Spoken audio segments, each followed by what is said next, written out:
think we can start. Once again, thank you so much for joining this very exciting webinar. I would like to take you through the program for today. We shall be having this webinar on sharing lessons learned and insights from the first technical expert review. And I will be taking you through the program.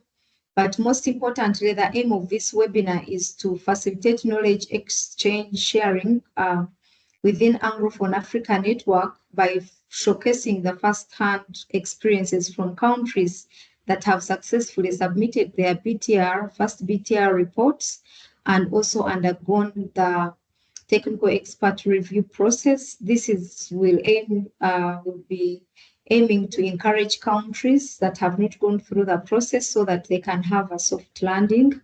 The specific objectives of the webinar is to offer clear insights into the UNFCCC technical expert review process for BTRs, including some insights on the timelines, procedures, expectations, and common areas of focus as you prepare for the technical expert review. And also to share first-hand experiences, insights, and challenges and successes encountered by countries within the region that have gone through the technical expert review process for their first BTR.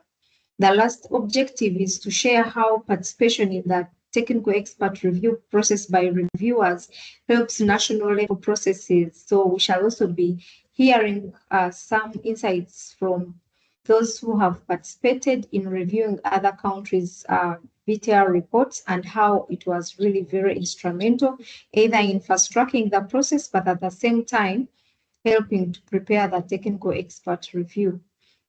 So the program for today, as you can see, I'm moderating the webinar.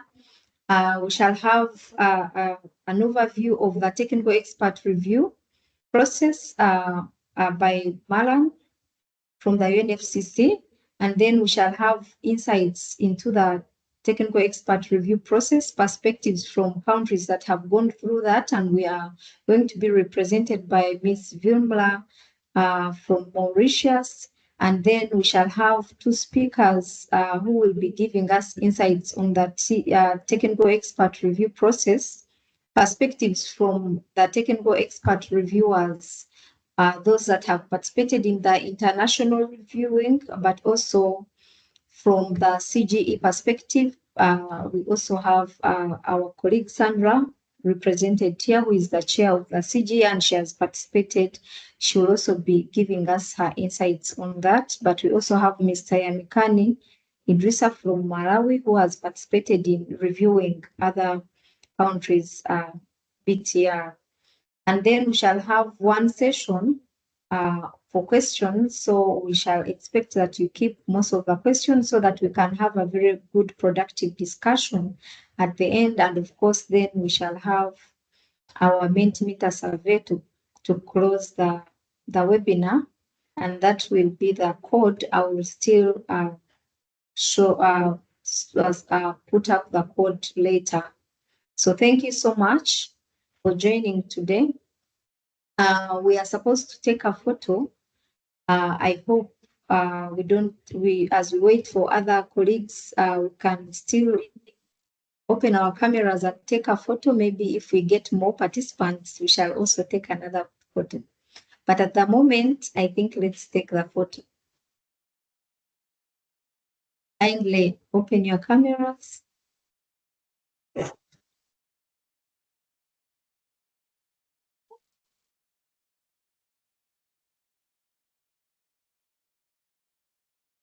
I've taken the first shot. I can see some cameras are still very closed. I will wait for I've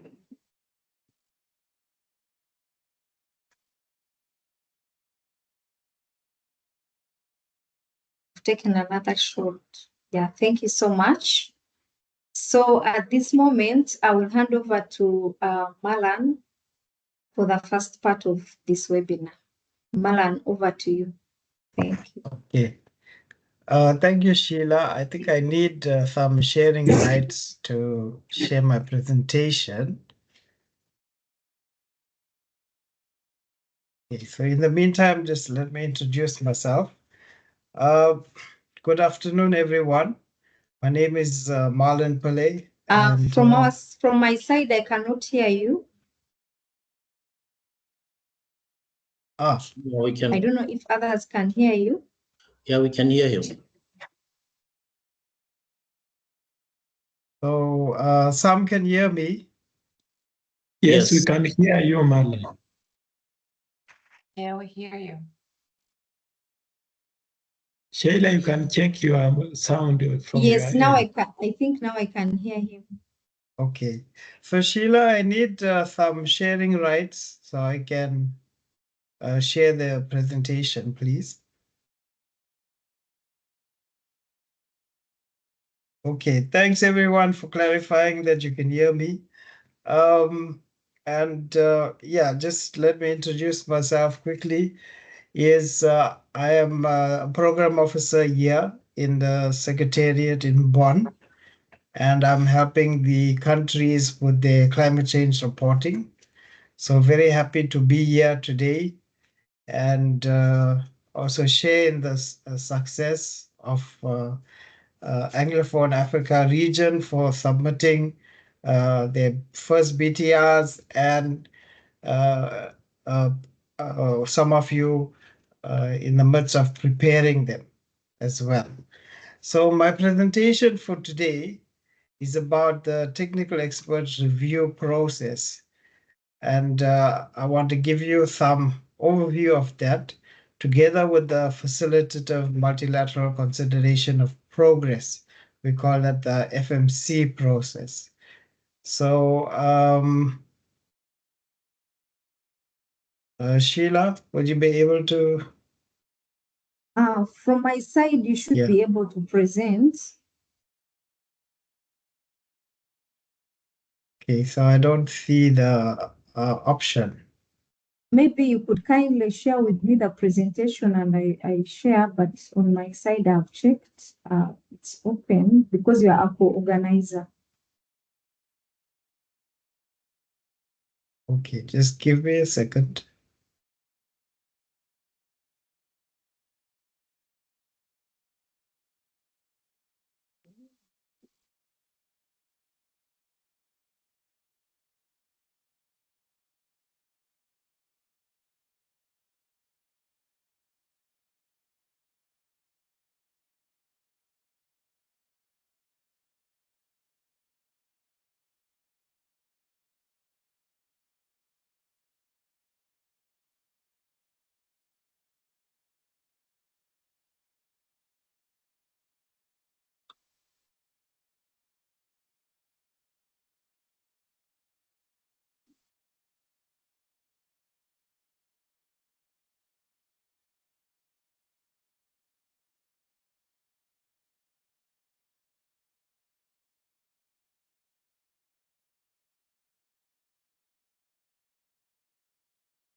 I hope you can see what I'm sharing.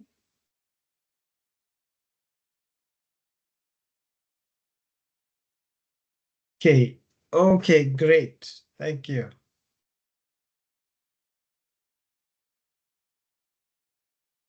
So let me start. I think Sheila, would you be able to make it like a full screen?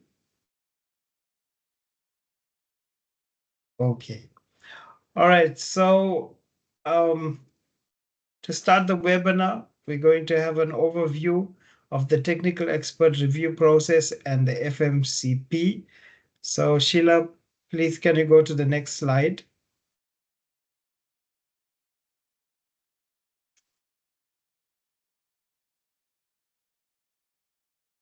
Yes, I'm on the next slide. It doesn't show on my screen. Is it Okay, showing? now it is. Okay, so let's start first with the Paris Agreement. And many of you may know that the Paris Agreement has a goal, a set of goals. So there's in Article 2 of the Paris Agreement, there is this objective to strengthen the global response to climate change. And so Sheila is not full screen. And so within that Article 2, you have um, three components. One is the long-term temperature goal. The second is about making that goal consistent with a climate resilient and low emission development pathway, and then making the financial flows consistent with that pathway. Now, under the Paris Agreement, you have the action components, which is adaptation and mitigation, and then you have the means of implementation of those actions, where you need finance, you need technologies to be developed and transferred, and you need to build the capacity.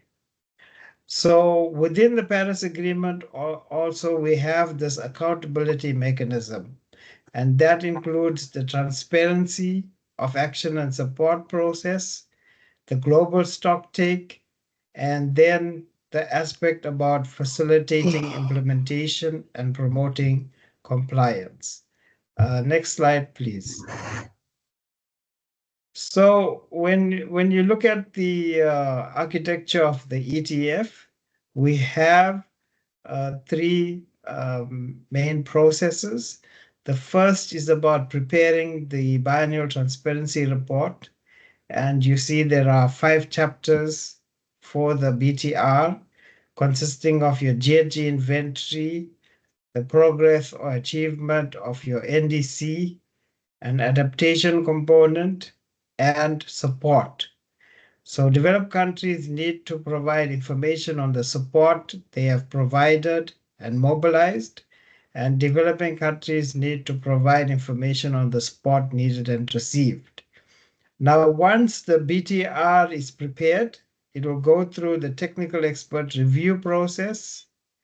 And from the technical expert review process, then we have this facilitative multilateral consideration of progress. Next slide, please. So here are some fundamentals about the enhanced transparency framework.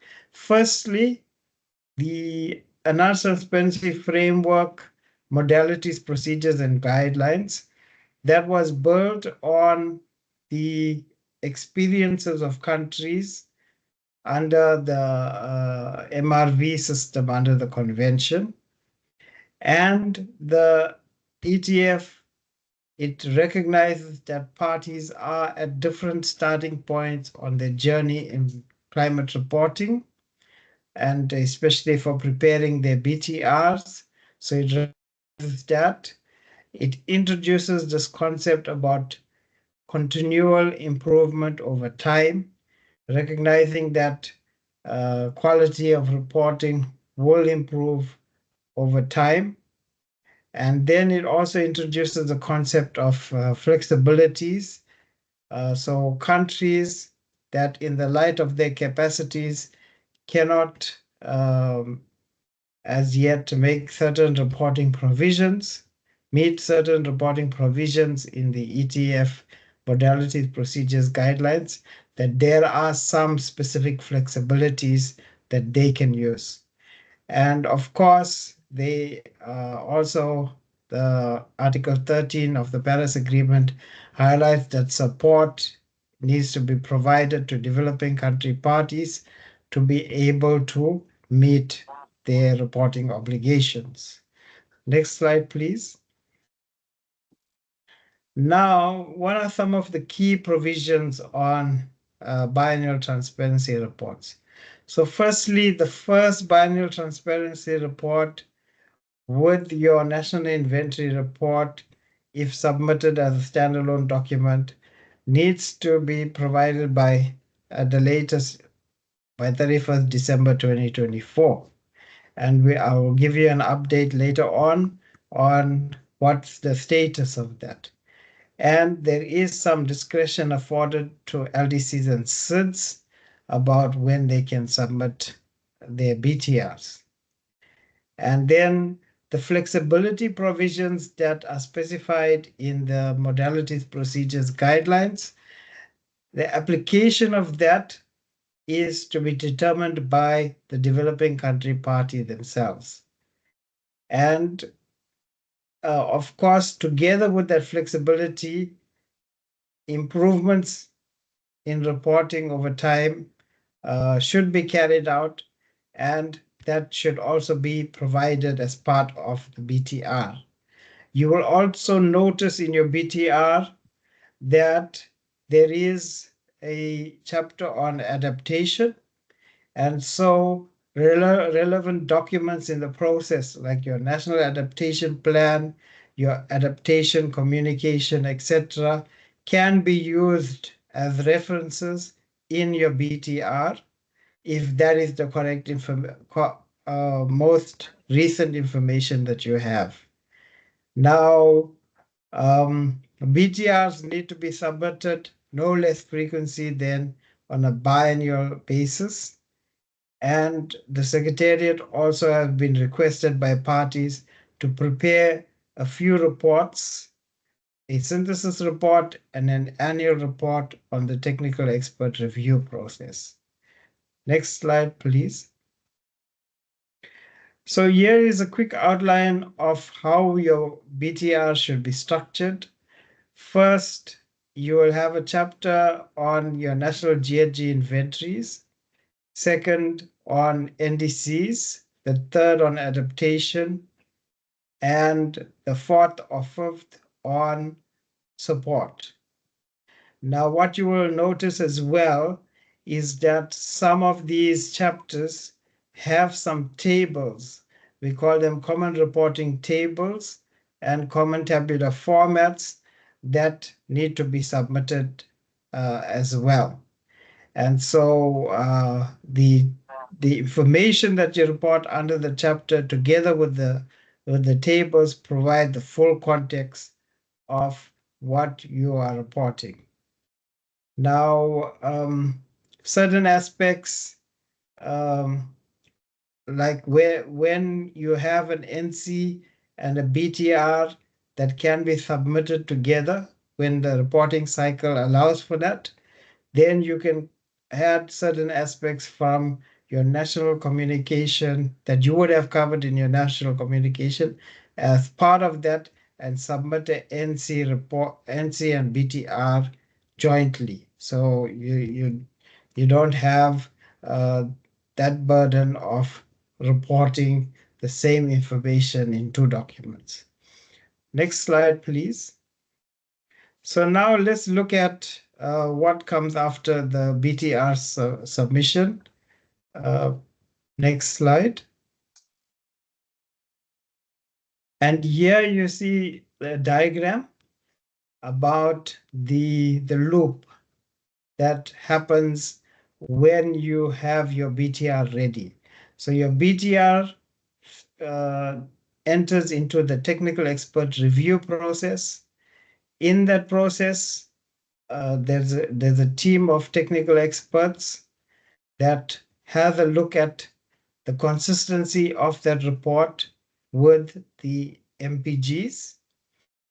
And then what comes out that is of benefit to countries is that these experts also look at areas of improvement and the capacity building needs that have been reported. And then that feedback then is provided to the countries, and the technical expert review report together with the BTR then goes to the FMCP process. Now, from the FMCP process, there is an opportunity for countries then to prepare and present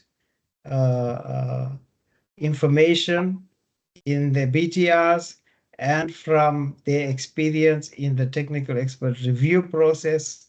It also helps countries to learn from each other during that FMCP process. And then it can also help a lot to clarify what support needs there are and unlock some of that support that is needed.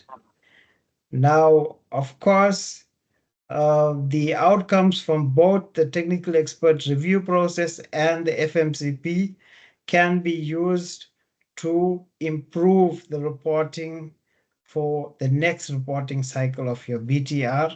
So then you get a continuous improvement loop and back to your technical expert review of your next BTR. Next slide, please. So under the technical expert review, there is certain elements that undergoes some consistency checks. One is the consistency of the information that is being submitted in line with the MPGs, then how the implementation of and achievement of the NDC was considered by the party, and then the consideration of the support needed and received, and then identification for areas of improvement, identification of capacity building needs, and the attention to the respective national circumstances. And of course, there is this principle that is followed, that whatever is provided by the team is provided in a way that's respectful to the national sovereignty of the country and does not place an undue burden on the parties. Next slide, please. So there is also some things that are not covered in the technical expert review. For one, the NDC and indicators that is chosen, that's not covered. The adequacy of the domestic actions, the adequacy of the support, and then how countries went about deciding on what flexibility provisions to apply. And of course, there is some discretion awarded to LDCs and SIDS in the process as well. Next slide, please.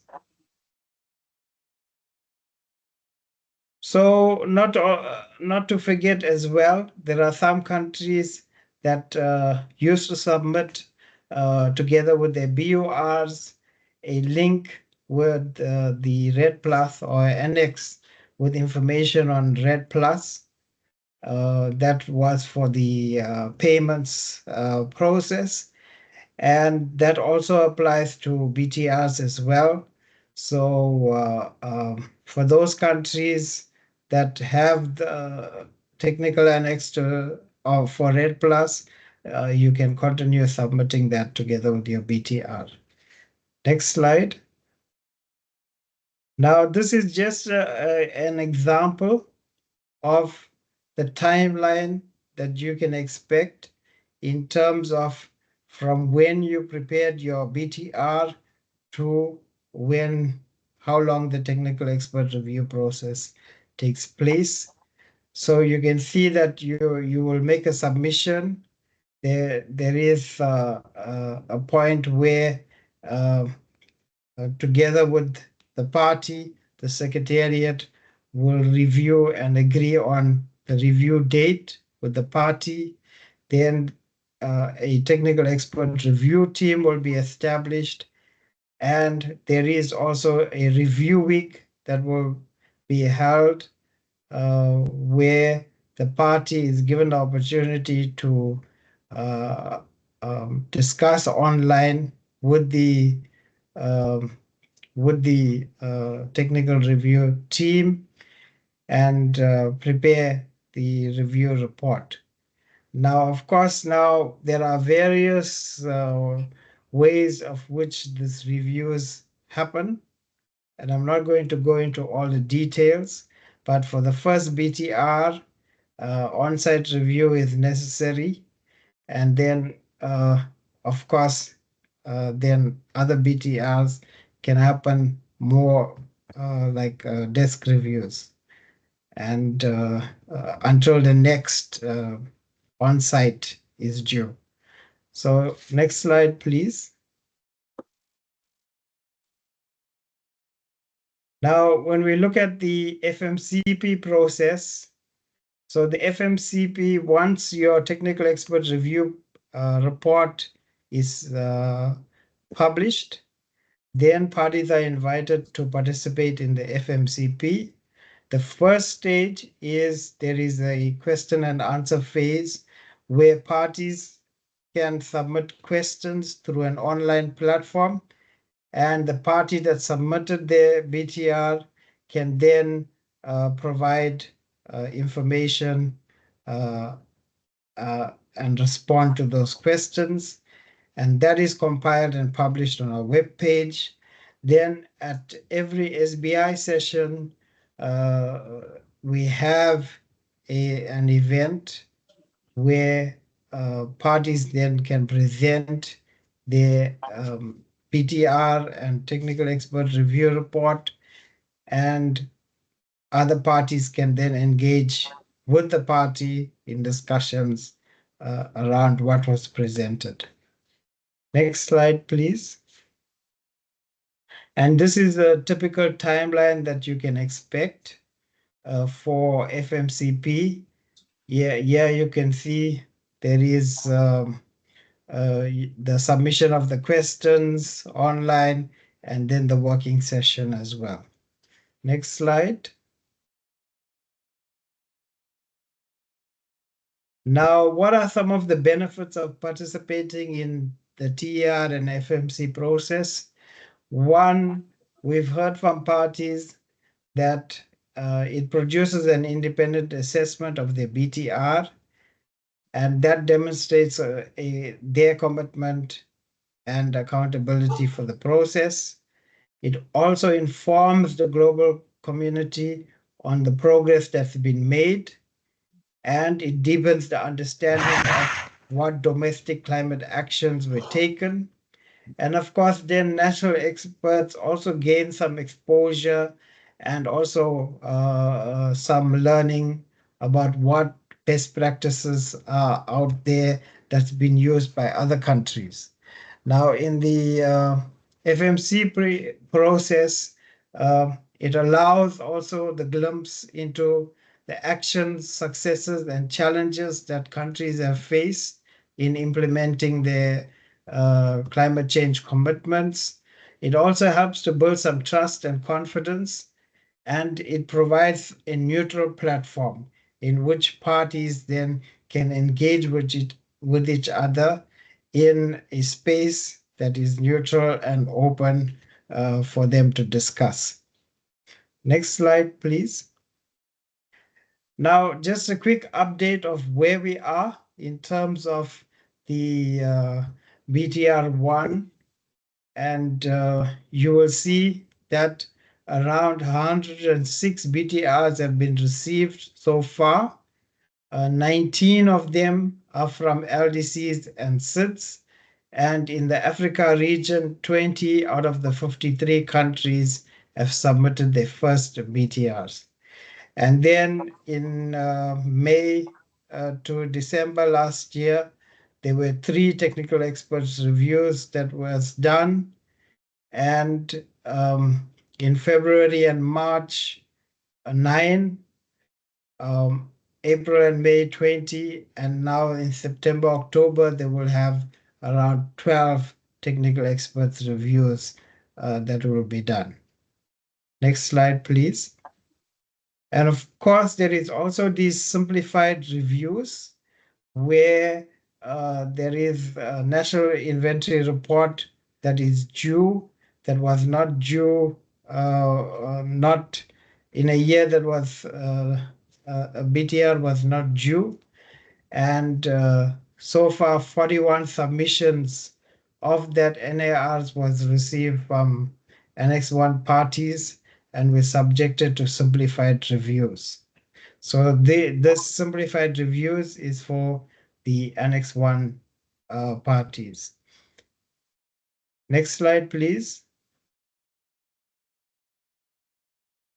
So here is also some information about the collective progress so far that's been made in terms of submissions. So you will see there's 112 submissions in total. That includes the BTR, a national inventory document, and in some cases a BTR and NC that were received from 198 countries. And you can see in terms of the percentage share of countries in the region that submitted the BTRs. So we have Africa trailing behind with 38% of 53 African countries that submitted their BTR. Next slide.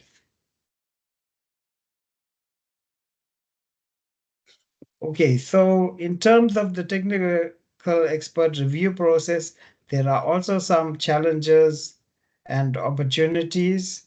One is it's the first time that the Secretariat has put this process into practice, and it's also the first time that countries are going through that process. So there has been a lot of efficiency gains where we have learned how to streamline some of the processes and enhance the collaboration amongst the experts that's been used, and then improve the coordination and cooperation as well. And then some challenges that's been faced is one, there is a surge in review volume and the availability of experts as well. And so, and in some cases, the complexity of the information that's been submitted in the BTRs has led to an increase in time in performing the review. Next slide, please. Okay, so we have some additional resources that's available to you. One very important one is this handbook that was produced by the CGE. It has a lot of information on the application of the ETF MPGs and provides more information on the technical expert review process as well. So I encourage you to read that document. And then, as you've seen, we have challenges in terms of experts. And if some of you want to be experts, I have further slides down where you can have a look at how to become a technical expert reviewer. So you may be interested in that as well. So thank you, Sheila, and hope to hear some of the questions you may have. Thank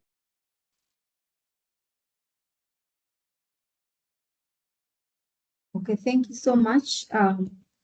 We had organized that we have a set of questions at the end of the three presentations, but if there is one burning one, we can take it on as we compile more questions from the different presentations.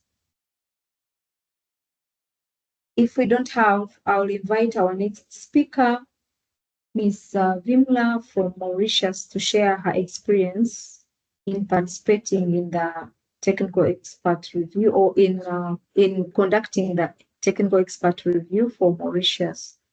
Vimla, the floor is yours, but I'll be flashing your presentation in a minute. Thank you, Sheila. Hello, everybody. So I'm Vimla Kanai. I work at the Department of Climate Change under the Ministry of Environment in Mauritius. And I am very pleased to share the Mauritius experience for participating in the technical expert review for the first Biennial Transparency Report. Next slide, please. So my presentation outline is as follows. So I'll give some background information, and then I'll go through the institutional arrangement. And I also believe that before going directly to the TR experience, it's good to share with you all the experience in the Mauritius BTR1 preparation. And then I'll go to the lessons learned from the TER process, and then the recommendations and implications for Mauritius BTR2. Next slide, please. So as you all may be aware, so Mauritius submitted its first BTR in December 2024. And the inventory period covered was from 2017 to 2022. And next slide, please. So actually, the initial plan was to submit the BTR1 in end of 2026, because at that time we had already initiated processes for the preparation of the NC4. But then in July 2024, under the CBIT GSP, we benefited from 4 days capacity building on BTR development from experts from the Transparency Division under the UNFCCC and the UNFCCC. And according to the visiting experts, Mauritius had the required information to submit the BTR1 by December 2024. So eventually, we had a stakeholders consultation meeting in July, on 18th of July 2024. And then to discuss on the timeline and sequence for submission of the BTR1 and NC4. Next slide, please.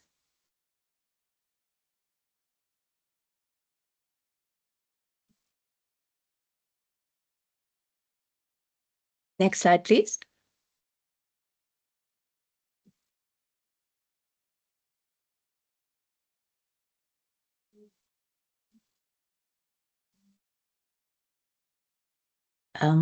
Sheila, can you hear me?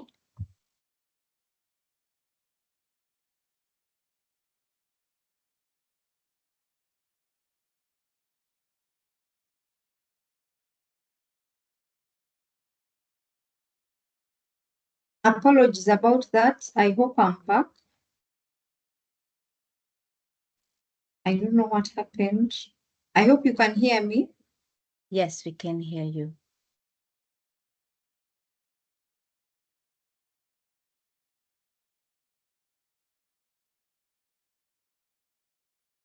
Yeah, can you go to the next slide, please?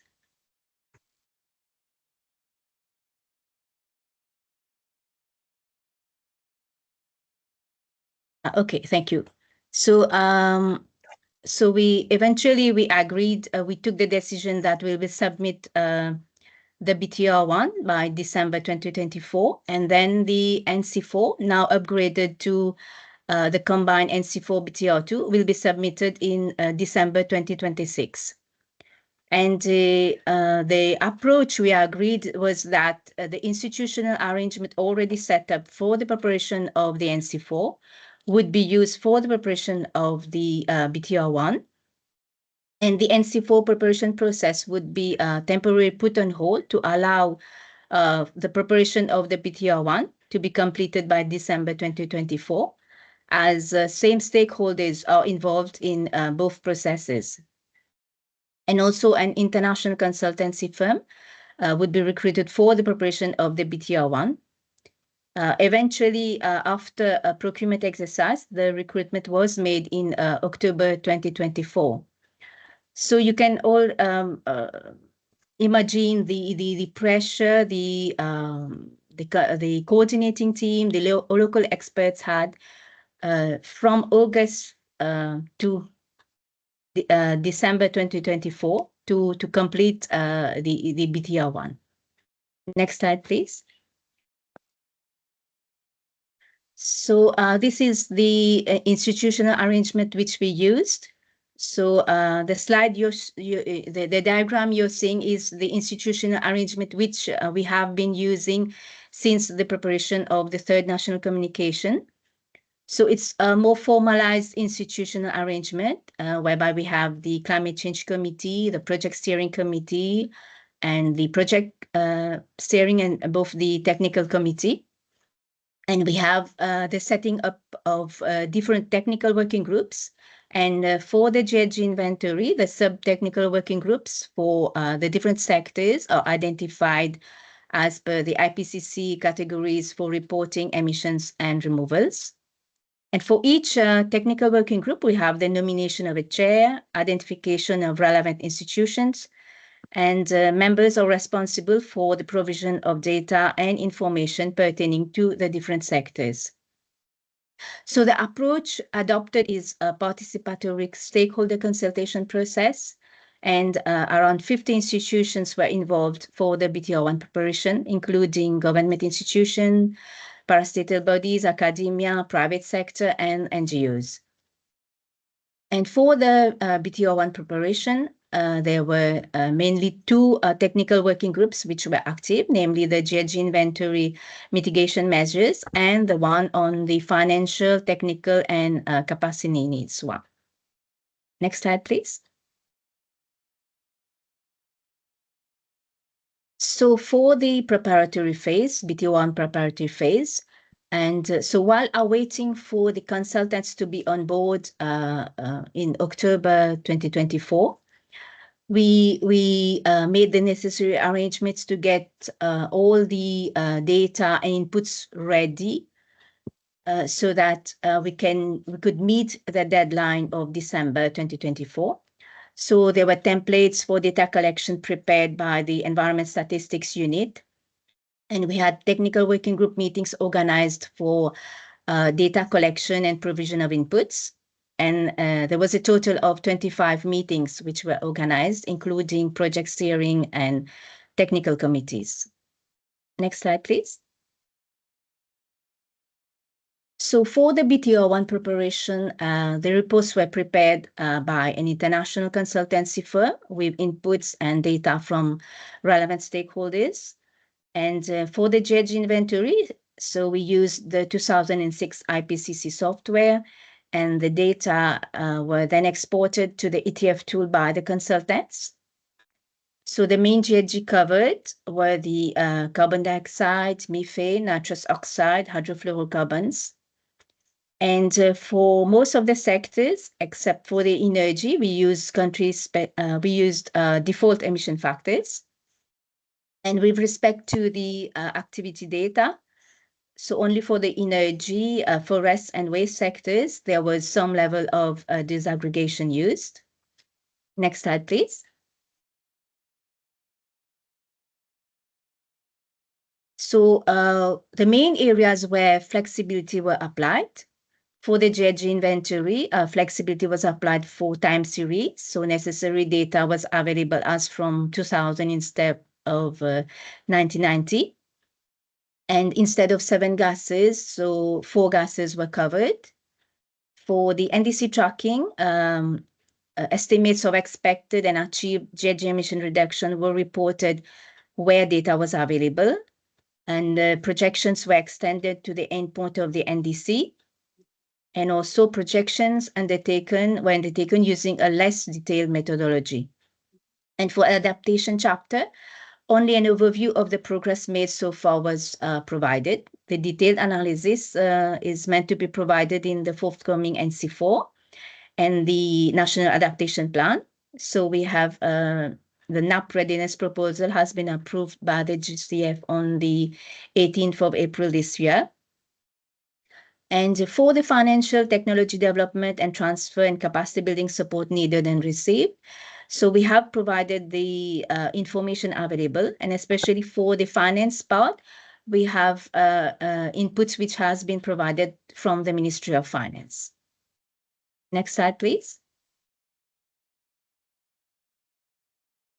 So coming to the technical expert review, so we had a pre-review phase.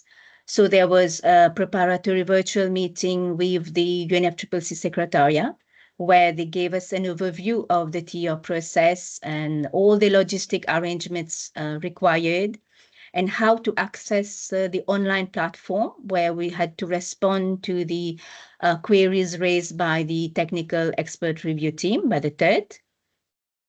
And we had, before the review week, there was some 77 queries which were raised by the TED on the online platform. And there is a deadline for submission of the responses to the queries before the review week.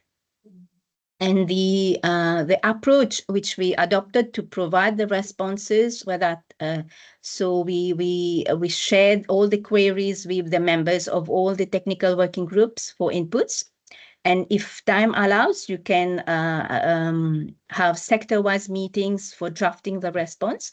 And this approach we adopted for the BUR report. And then we have the review week.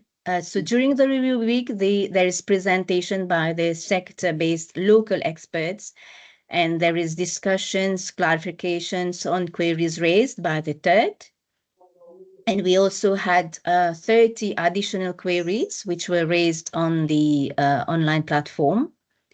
And at the end of the review week, the TED, they present all the areas of improvement and the capacity building needs. And there is discussions on that also before they finalize, before they come up with a final draft of the areas of improvement and capacity building needs.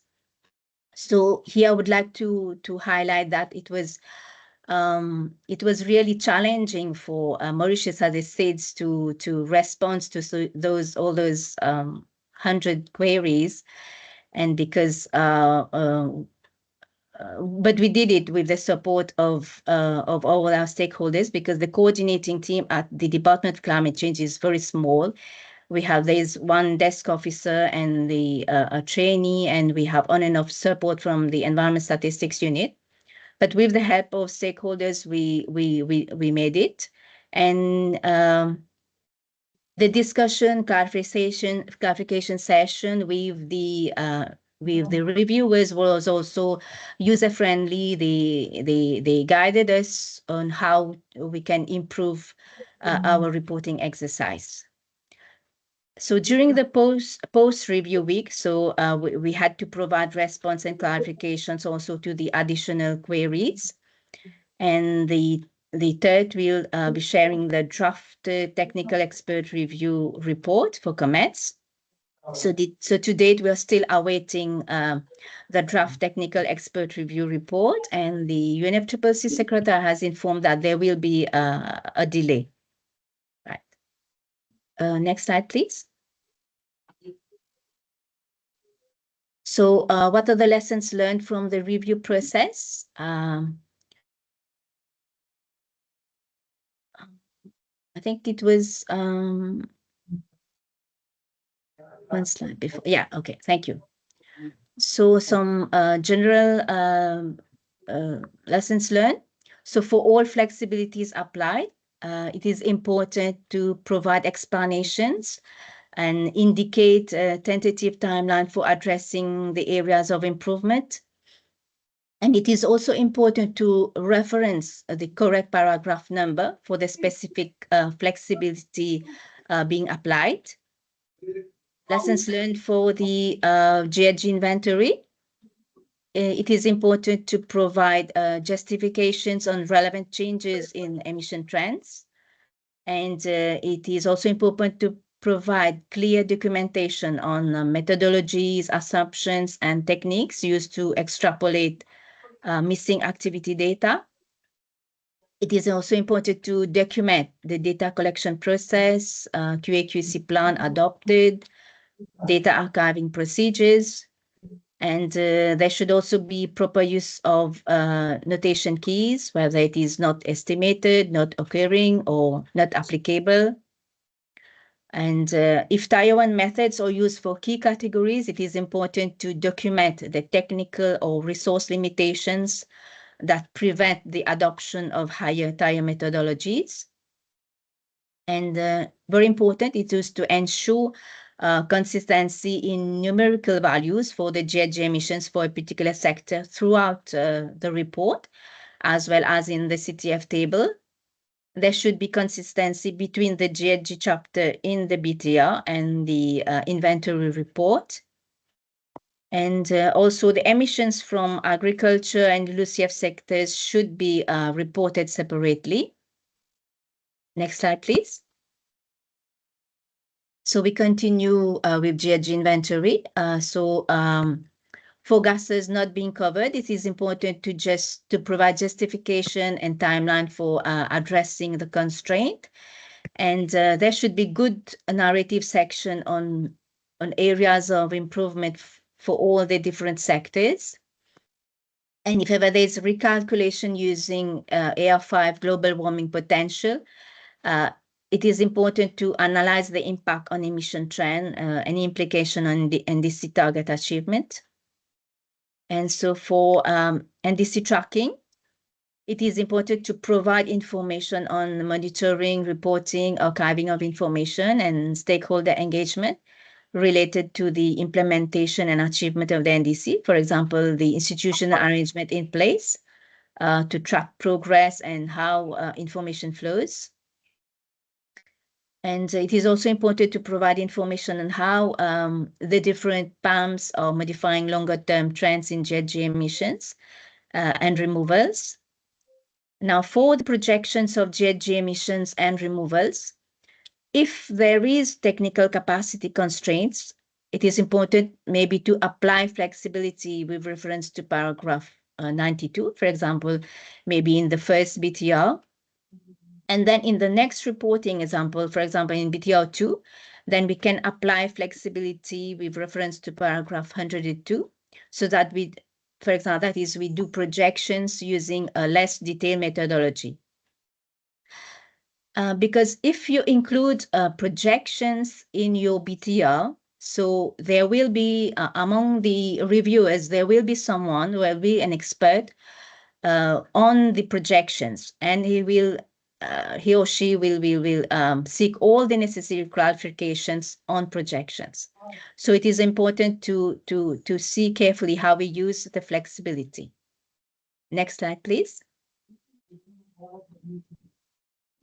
So the key recommendations would be, it is very, very important to follow the MPGs to ensure completeness of information in the BTR preparation. Even though you may be recruiting an international consultants to prepare the report, it is important for the coordinating team, the local experts, to be conversant with the MPGs, so that when the consultants submit the report, you are in a position to assess whether there is completeness of information. And also, it is important to document maximum information in the BTR to ensure transparency, because by the time you have the TER, maybe the consultants will not be available to answer all the responses. So it is very important though that maximum information is documented in the BTR. Also, you can have a proper institutional arrangement in place and use it to facilitate the drafting of responses to the queries raised by the TET.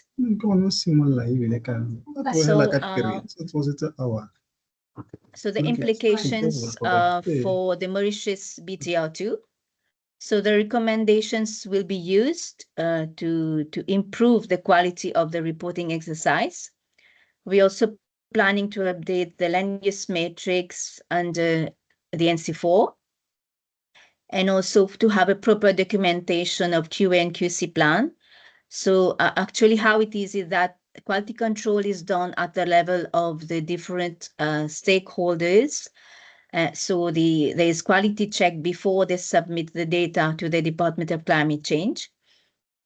And then at the Department of Climate Change, that we recruit a third-party consultant to do the quality assurance. But all these steps are not properly documented. So we are going to look on this aspect. And also we plan to use country-specific emission factors for some of the sectors like energy, transport, livestock, and forestry. And these emission factors are being developed under the CBRT project. Moreover, there is operationalization of the Mo NDC registry, which is an online MRV platform developed under the NAMA project to monitor the implementation of the NDC. So these are the key elements points we are planning to consider to improve our next reporting exercise. With this, I would like to thank you all for your attention. Thank you very much.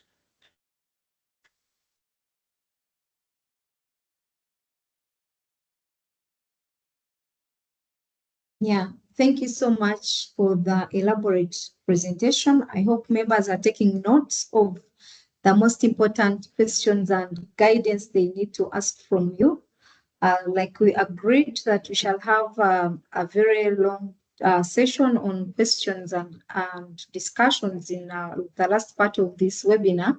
I would like to request the next speaker, unless there is a burning one. But if we do not have, I would like to request the next speaker, who is Ms. Sandra, to give us the insight on participating in the technical expert review, those insights and how they helped her to organize for the technical expert review for South Africa. Thank you. Over to you, Sandra. Thank you, Sheila and colleagues. Just to check with you, Sheila, how much time do I have? So you are supposed to have around 15 minutes. Okay. Yeah. Thank you. Thanks, colleagues. I'm just gonna charge my laptop. It's a bit flat. My name is Sandra Musanedi. I am from South Africa. I was the project manager for our first BTR, and I'm also just responsible for all matters under the UNFCCC on behalf of South Africa. I'm also the chair of the consultative group of experts, as Sheila explained. And for some of you who may not know what the CG is, the CG is the constituted body under the UNFCCC and the Paris Agreement to provide capacity building, support, and advice to implement the enhanced transparency framework under the Paris Agreement, as well as the MRV framework under the UNFCCC. Now I'll just be sharing my experience. I'm also a reviewer under the Enhanced Transparency Framework. So I'll be sharing my experience as a reviewer and how that helped me to prepare for our in-country technical expert review process. So Our technical expert review process that happened in South Africa took place in May in our department. And I was lucky enough that before that, in March, I was also invited as a technical expert reviewer for the first BTR of the Netherlands. And that really helped me a lot. And that helped me with working with the team at home to adequately prepare for our in-country technical expert review process. Number one, let me talk about the overall logistics and how that also helped, because I went to the Netherlands. I saw that, okay, on the first day, it's the day of the presentations. You need to do your presentations as a country for the different thematic areas. You need to invite, the relevant host country teams and the highest level people that you have that can also do the opening on behalf of your country. And also I realized that, okay, once that has been done, then you also have that opportunity to do parallel bilateral segments with technical expert review teams that are responsible for the inventory and that are responsible for NDC tracking. And furthermore, even for the inventory, it's normally broken down by sectors. So there would be a bilateral presentation session on the first day for maybe the energy and the IPPU, and then the other one later for waste and AFOLU. And then for NDC tracking, obviously, it would be for the policies and measures, and then also the information for tracking and projections as well. So that helped me to understand how to also structure our teams and prepare our teams. Beyond just that, it also helped me to understand what is needed. It's very important for the technical expert review team to have quality access to the internet, because they work on the VTR and it's completely online. So they use several tools that are online. So you have to make sure that as a host country, you are able to provide them with internet. And also make sure that, small things that you may miss, like plugs and extension cords, are sufficient for all of them. And then that you have enough boardrooms, breakout boardrooms, because there will be these, bilateral sessions. Even after the presentations, they will have that opportunity to sit down with the experts and really try to understand what is meant in the BTR, and then try to guide you based on the different findings that they find in the BTR. So you need to have, several breakout rooms.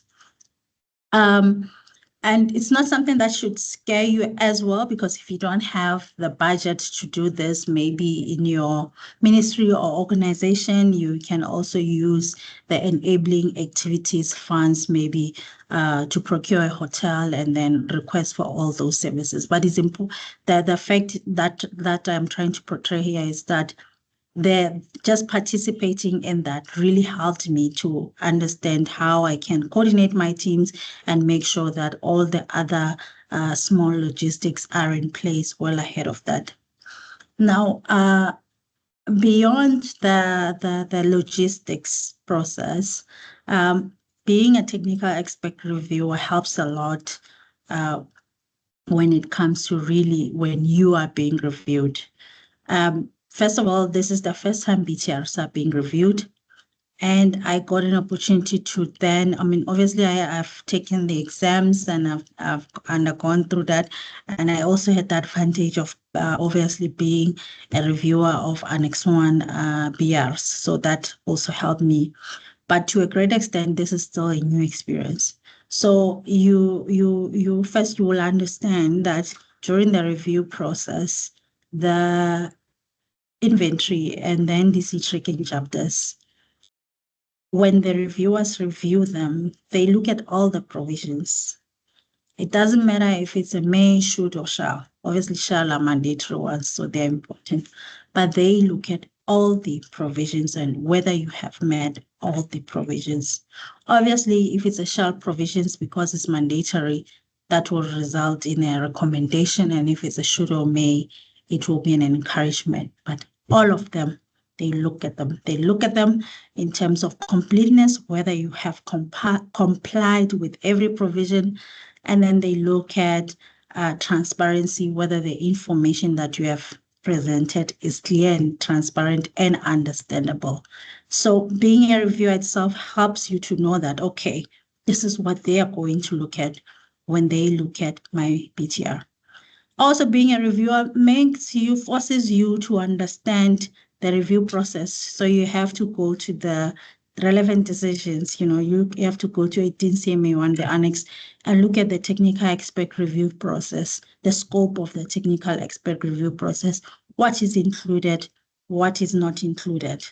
That was also helpful for me as well, because then I got to remember that, oh, yes, as a reviewer, this is how far we can go, and this is how far we cannot go. So when it came to me, then I knew that, okay, I expect the reviewers to be helping me with my BTR, to help me to improve in my reporting, to help me identify the capacity building needs, to help me prioritize the most important gaps that I have, and then to facilitate the process of improving over time. But I also know that they cannot be questioning me about my indicator and how appropriate it is. So that was also helpful in that regard. So that helped me a lot, and I was responsible for reviewing the NDC tracking chapter. So that helped a lot, even with understanding. So when it was, and also just to even understand the process that, okay, after that, after it's not just about the reviewing. You work with at the end of the day, you have to produce 2 documents. You will produce the draft technical expert review report. You also produce the addendum, with the findings. And you also have to know that during the review week, after the presentations, after the bilaterals, after you have found your preliminary findings, you have to present those to a party. And then you have to also give the party an opportunity to respond to those. And then later on, in the same week, you then also have to sit down with the party and say, okay, based on their findings, these are some of the suggested capacity building needs, and then you prioritize them with the country. So just that experience helped me a lot. And had I not been invited to review the Netherlands before that, we would still be prepared in South Africa, but I think we would be less adequately prepared as we were, because that experience really helped. So when we were being reviewed, obviously in our context, unlike the Netherlands, South Africa is a developing country party. And for us, we had also made use of some of the flexibility provisions, both for the inventory and for our NDC tracking chapter. So I knew when we were being reviewed that there would be findings, there would be recommendations, there would be encouragements, depending on whether it's a shall, a should, or a may. So that I knew, and I knew what to expect. I knew how together with the team, Chuso and the team, how we can structure the agenda and make sure that everybody's available that week. And that's also one of the reasons why we chose to do it at our workplace, because we knew that if we go to a hotel, maybe some people may not be available to travel. So we made sure that everyone is available.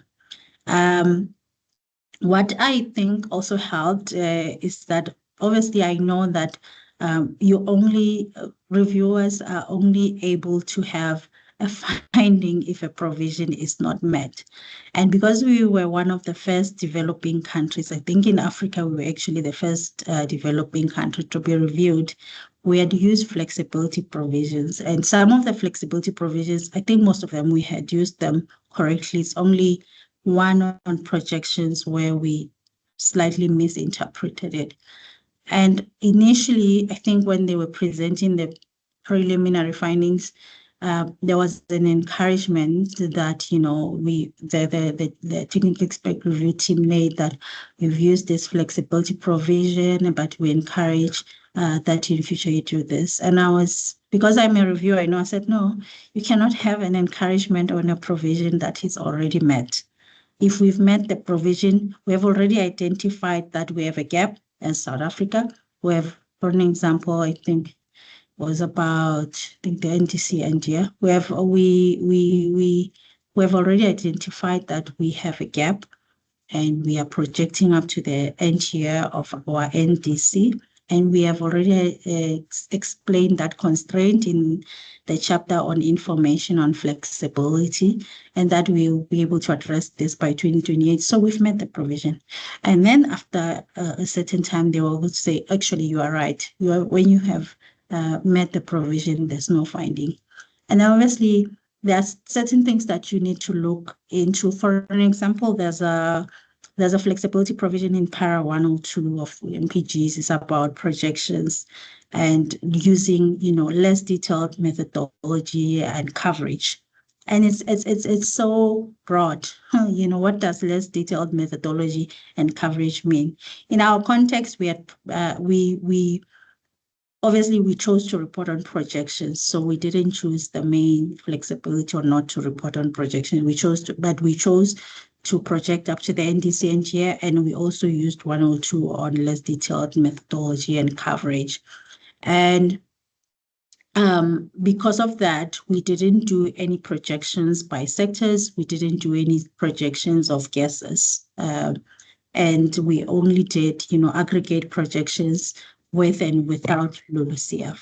And for us, when it comes to coverage, we have actually met the provision because in the beginning, we couldn't agree with the reviewers that, okay, maybe you could have done projections by guesses, but not so detailed on coverage, and projections by sectors, but not so detailed on guesses. And we said, no, but the provision is just saying less detailed coverage. So these are things that help when you have done the courses and understand, then you can be able to have that conversation. And in the end, we were able to agree. Of course, we didn't fully meet that provision because we also didn't do the sensitivity analysis and other things that are also required. And there's an encouragement that finding that we have on projections. But I just want to say this to demonstrate to you the benefits of being a reviewer and doing the courses and understanding, so that this also helps you when you are being reviewed.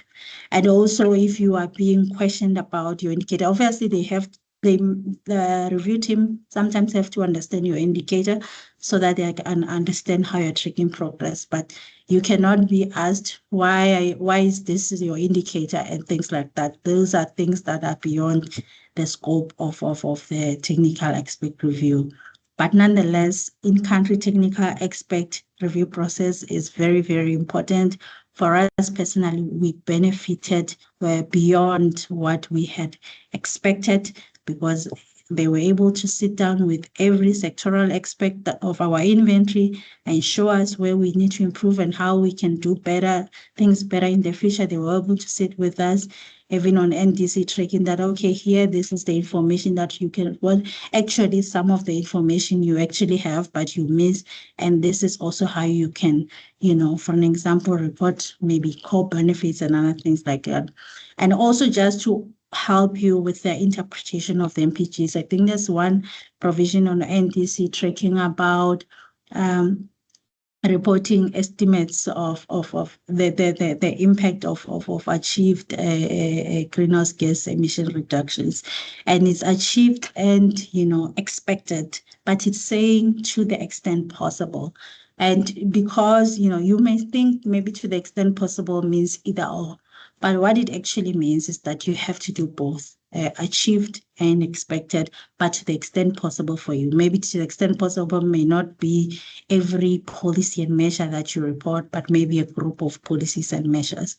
And this is something that we were able to then understand because of the technical expert review process. And this is something that we're going to improve on in the next BTR. So it's a very good process. It helps you to understand the MPGs. It helps you to do better in your next BTR. It helps you to identify where your gaps are and then to prioritize them. And then also, later get the required support, because it's also important that you report on the support that you need to address the gaps. It's not, as we know, the support needed and received chapter of the BTR is not mandatory, but it's good because once you have identified those capacity building gaps and constraints, and you are linking them to support that this is the support that you need, and you have also done your improvement plan, and then you may attract the relevant support to help you address those gaps.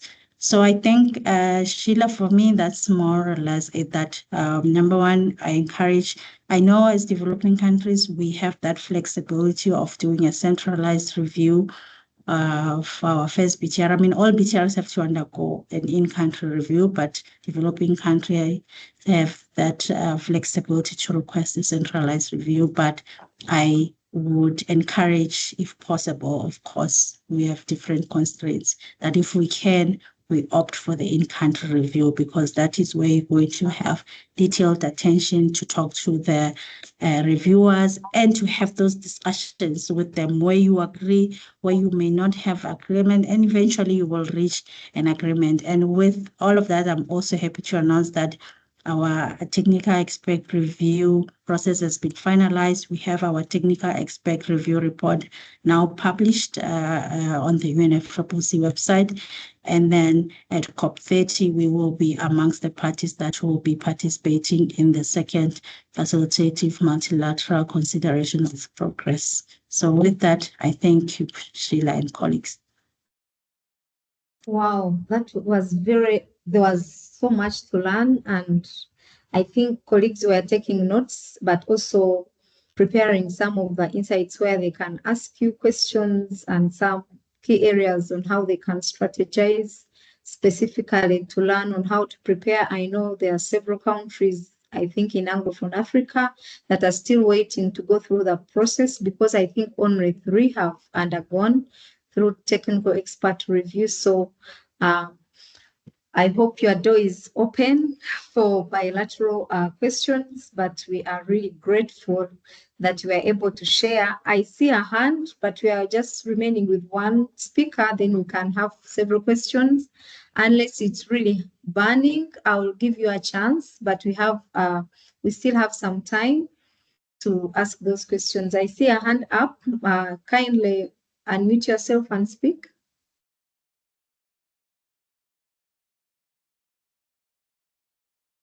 The hand is down for now. I'll wait for the third speaker. Thereafter, I will come in. Thank you. All right. So I would like to take this opportunity to introduce you to another speaker who has also participated in technical expert review, but also is supporting his country to fast track the process for submission. So as you can see, there's a lot of learning. We appreciate that countries are going through different stages, and we thought having different perspectives would really balance the learning and also encourage that at every stage you can already submit and also you can participate in these processes. So I would like to introduce to you Mr. Yamikani Idrisa from Malawi, who has participated in technical expert review, to share his insights of his participation and how it has really helped fast track the process for Malawi's submission of their first BTR. Over to you, Mr. Yamikani.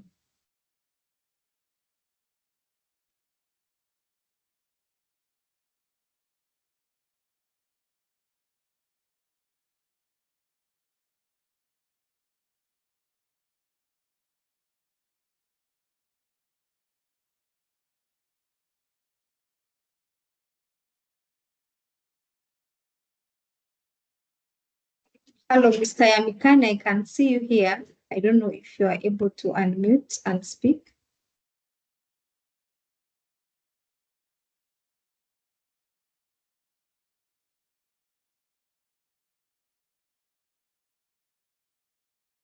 I don't know if Yami is able to hear me.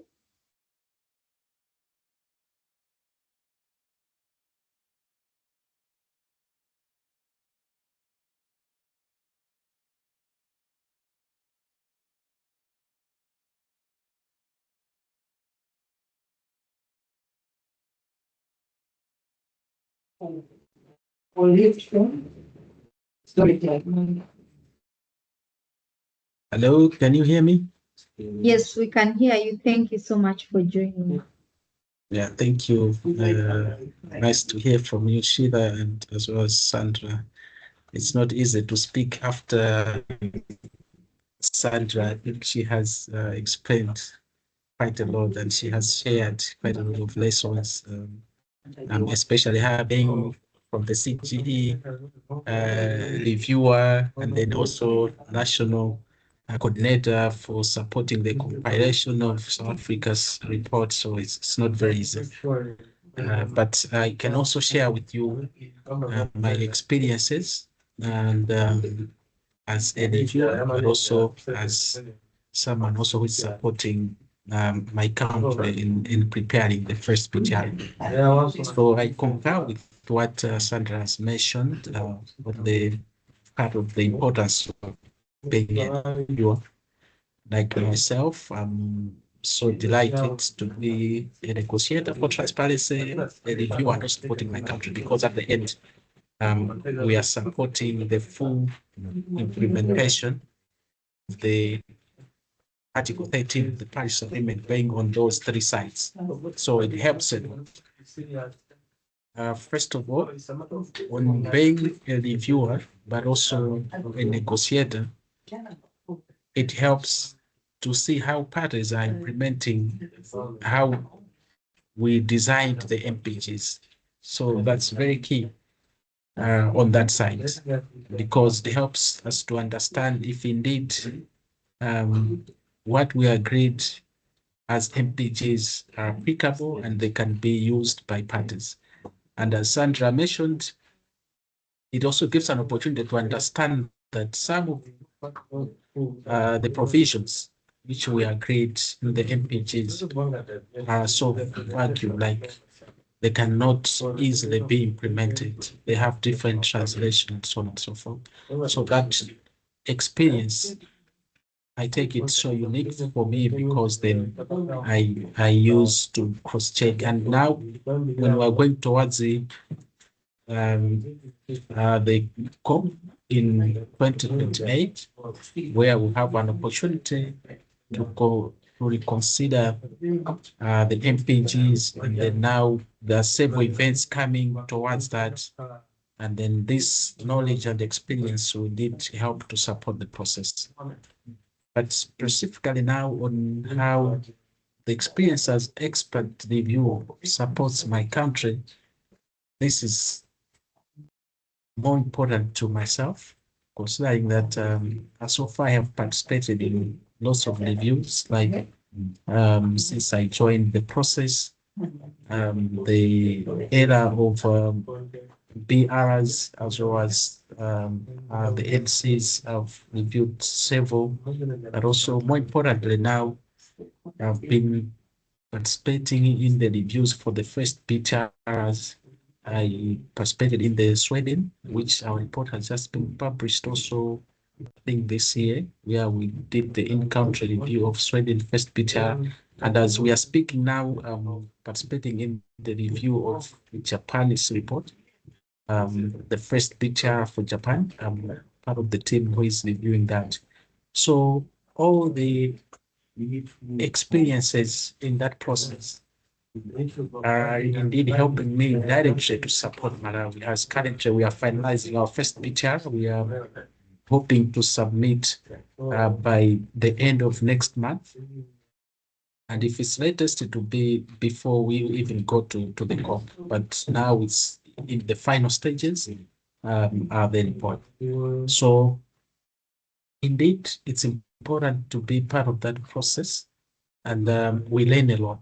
We learn how other countries have made sure that they have met each and every provisions within the MPGs.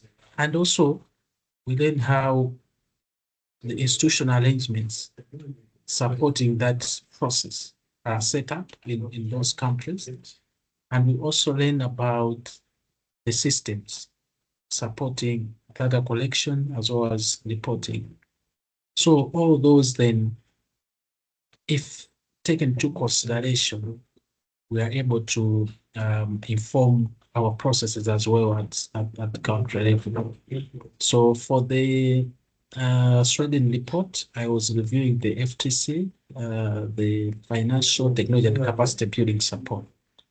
And I've used also that knowledge to even support that area here in Malawi. You know, that's the first time we are reporting more detailed FTC chapter. And that involved rigorous correction of data from institution. You know how difficult it is to collect information on support, considering that the support in our countries comes from multiple sources and to multiple institutions, including the non-government organizations.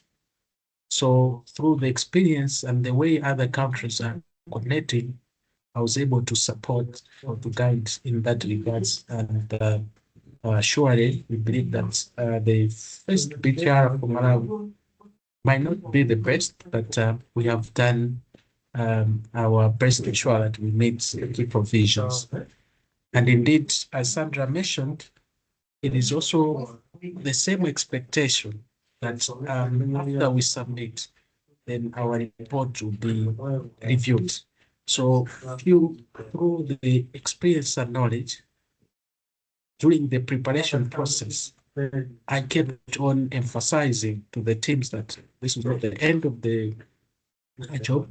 It means once we submit, they should avail themselves to participate in the reviews. So I understand the provision on the technical expert reviews and how we need to prepare learning from the review process.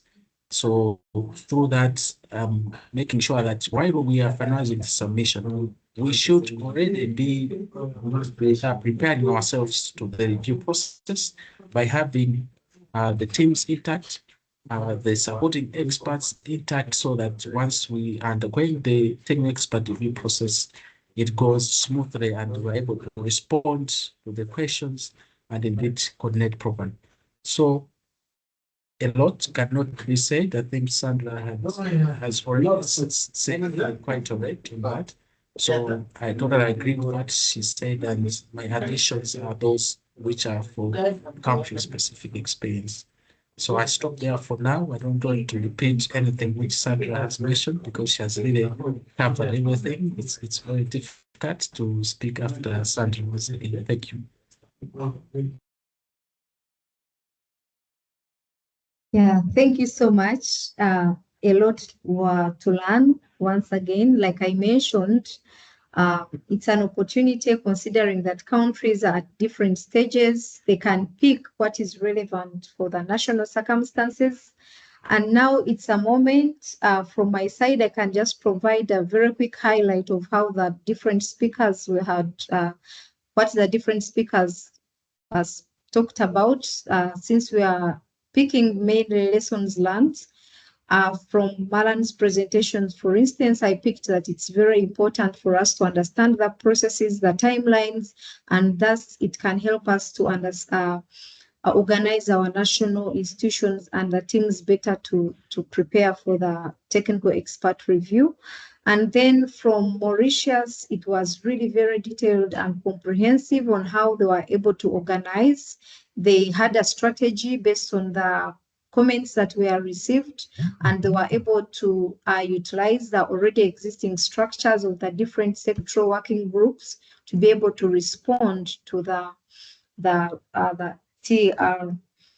And then from Sandra, like Yami has said, she really elaborated the different strategies, but from picking up from her, most importantly was to really understand the MPGs, the indicators, and also having participated in the technical expert review helped a lot because she was able to somehow also guide the experts on the reasons as to why they had included certain elements, and also guarding the country from some of the questions that were not really relevant to them, which is very powerful. And then from our last speaker, this was a very big encouragement to see that when you participate in the technical expert review for the other countries, there's a lot of learning that can facilitate the process at national level. So I pick that we are all encouraged to take exams to learn about the process so that as you can see from Maran's presentation, there is a lot of capacity that is required so that we are a big pool of experts that can be able to participate in this review to support our countries, but also other countries at large. So this is the moment I open up the floor for participants to ask questions. I will take on Thuso first. I will keep taking on as participants come. Kindly unmute yourself and speak. Okay, thank you, Sheila, and greetings to everyone. I'm Tusa from South Africa. I work for the Ministry of Forestry, Fisheries and the Environment. I'm currently working on the Biennial Transparency Report of South Africa. So my question is directed at Malan. So I would like to better understand the operational aspect of the online QA process under the FMCP. I would like him to please clarify how these countries can access the question and answer platforms and what the timelines that are for submitting and responding to these questions, and whether there are any eligibility or technical requirements for party representatives who wish to participate in this process in terms of asking the questions during that question and answer process. Thank you.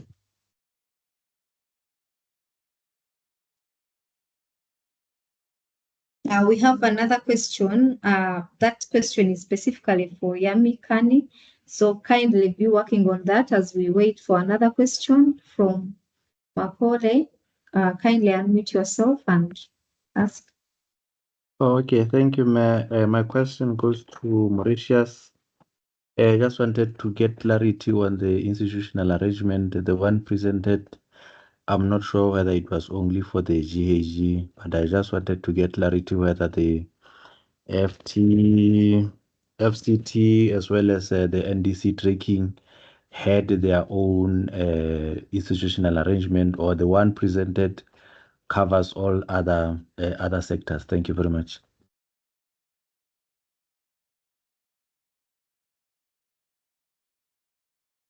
Yeah, so if, do we have any other question?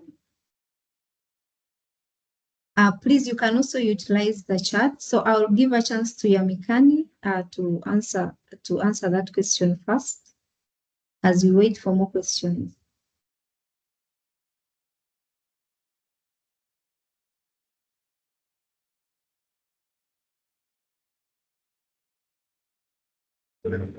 Yeah, thank you very much. I thought it was going to Milan, not me, because it was about the MFCP and so on and so forth. I'm not. I think that's what I got. I don't know if. Okay, so Malan, kindly go ahead and answer the question. I thought. Okay, so thank you, Tuso, for the question. Yeah, so what Tuso is referring to is the Q&A session, the online Q&A session. There is a platform for which parties can provide the questions and timeline for responding to those questions. I think the further details it's requesting, let me just get that information from the team that deals with that, and then I can share it with you, Sheila, so you can distribute it to everyone. Thank you. Yeah, thank you so much. I will follow up with you and then I will share with colleagues. We had a question for Mauritius. Kindly, Ms. Vimla, go ahead and answer the question. Yes, thank you for the question. So the question was about the institutional arrangement. So the institutional arrangement which I presented was for the preparation of the whole report. So initially it was for the preparation of the NC4, and then we use it for the preparation of the BTR1. So there was all the different technical working groups. It was for the adaptation, JEDG inventory, NDC tracking, and for the FTC also. So for the preparation of the BTR1, so only the chapters which were prepared, so the technical working groups which were active. So institutional arrangement is there for the preparation of the whole national communication. Thank you. Yeah, thank you so much for that. I can see Anne's hand up. Anne, kindly unmute yourself and speak.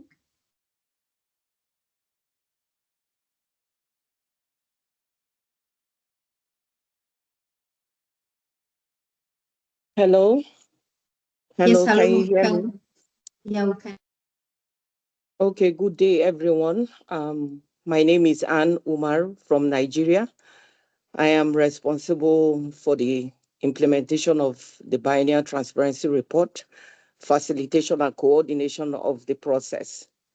So I'm also a negotiator for Nigeria on transparency. So, well, let me start by thanking every one of the speakers from Malan to Mauritius to South Africa and then Malawi. Also to thank you, Sheila, for this particular initiative because it's really a huge question for most of us, to know how these processes, especially the technical expert review, is done. Being it the first of its kind, it's important that we all know what to expect in order, because we most of us feel jittery because of this, because it's the first one. It's not like the BUR where we have to undergo the FSV, but this we have 3 phases, the technical session and then the in-country. So it's a huge I show appreciation for this, and I thank you for organizing this. I also want to thank Sandra. It must be very advantageous for South Africa, you being a reviewer and also using the process, the experiences you had on this, to work with the review process of South Africa. So I'm sure you even used it to prepare ahead of time. So, so I'm sure this was a bit easier for you. So, but this well, we were not opportune to be part of the process, initially before time. So Sheila's workshop or webinar like this will also help us to, prepare ahead of time. So having said that, I have a question for Marlan. The TER process for countries, are we expected to choose which one is sort of beneficial to us? Is it the virtual workshop or the in-country, or is supposed to be put on us after the notification has been sent out? Do we get to choose whether we want an in-country or do we want a virtual TER process? Then also, what are the things after the notification is being given to countries that for the technical expert review process? What is there somehow like a guideline of what to expect so that we prepare ahead? Then another question for Mauritius, is there a time frame? Because you mentioned in your presentation, you said that we should be wary of having to use the flexibility because we will have to be given, I don't know if I heard you correctly, you have the time to also correct me, that we should be wary of how we use the flexibility because we're going to be given a time frame of when we're going to fill those gaps or address the issues of the flexibility. So is it that during this technical expert review process, we're asked to we're asked to give a particular time frame or timeline of when we're going to address the issues in the flexibility? So Thank you. I think I'll leave my questions here. Thank you very much. Yeah, thank you, Anne, for really appreciating those learning insights are very important, not for only Nigeria, but also for other countries. Like we appreciate that there are only 3 countries so far, I think, from Anglophone Africa. So you can imagine there are so many questions from different countries, and you have represented by asking most of the questions. Maybe I'll ask some of the speakers, Marlon and other colleagues who have questions and insights to provide to answer queries or questions to unmute and respond to her questions. But also checking the chat box, I can see Marlon is sharing a lot of information. Yes, so firstly, I shared some information on the first FMCP that was ever held. So you can see like what type of questions were asked, etc., to the countries that participated in that. And then secondly, I've put the link to the handbook, which gives you quite useful information. It has a table there that shows the review formats, the different review formats like in-country review, centralized review, etc., and when they are due. So your first BTR, you need to have this in-country review for the first one, but then also for at least 2 BTRs in a 10-year period, etc. So there are some conditions there, and also it provides you with the references to the decisions and where that comes from as well. So thank you. Yeah, thank you so much for that more clarification. I would like to ask colleagues, are there any questions you would like to ask? But also if you need really a bilateral discussion with your national team, with one of our speakers, I'm always available to organize that, but it would be nice that we have like a appropriate time, a good time to organize that. So also you might not ask here, but you can organize for that if you're interested. I see Emmy's hand up, kindly go ahead. Yeah, thank you very much. And maybe I wanted to also comment more on the different formats of the reviews, especially for the LDCs and SEEDs. They have that opportunity to conduct regional reviews as a region. So you can have several LDCs or SEEDs coming together to undergo the same reviews. So the region one is a bit different from the centralized, because in this case it means the team of the reviewers will still go to the region. And so we are trying to pilot this. I hope to work for the some LDCs who have submitted their BTRs. So we want to learn as well from that process on how that can also be effective and support sharing of experiences, especially for those countries who needs more capacity building and support, especially for the LDCs and SEEDs, as we understand their capacity is very low. And when they are being reviewed maybe together, there is a chance to learn from each other, where we have experts from different LDCs, and indeed the expert reviewers visiting them.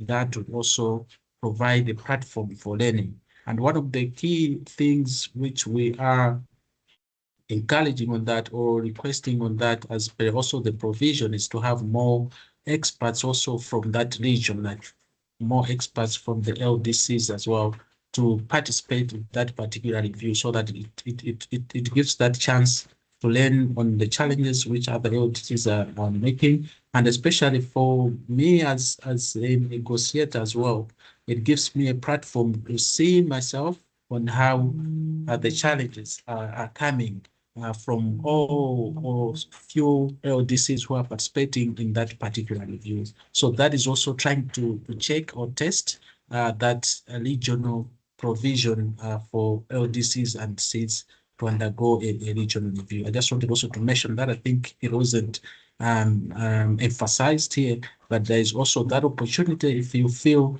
that it's better you undergo the regional one. You have parties with same capabilities or challenges together being reviewed. That's also an opportunity which is there. Thank you. Yeah, thank you Yeah. for that additional emphasis. Yeah, Malan, you can go ahead. Thank you, Sheila. I think I just want to respond quickly to that. I think it's important that when you have deciding on this way forward, to please reach out to the Secretariat team and discuss with them, because of course there's lots of technicalities involved in arranging these reviews. For one, the information reported in each of those BTRs would need we would need to ensure that we have the experts in the review team that can review that. And then of course then also uh, where this will happen and how it will happen, etc. These need to be discussed to see how exactly it will work. So encourage you to reach out to the team and then discuss the details so that they could see how this can be possible. Of course, there is the provisions have been made for that, but we need to see how that goes. That can happen. Thank you. Yeah, thank you so much, Malan, for that information. It is really, really very helpful for countries to put that in consideration. So do we have any other questions or points of clarification before we can go to our last session?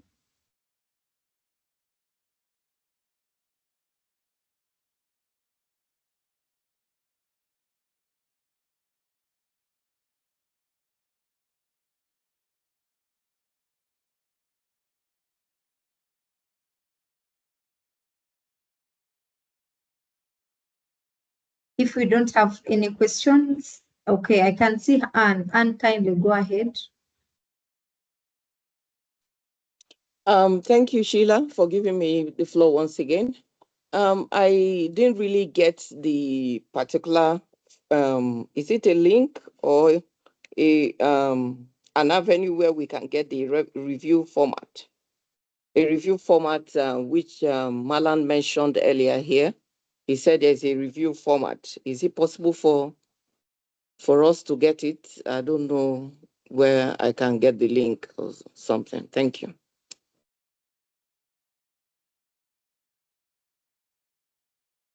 The link is in the chat.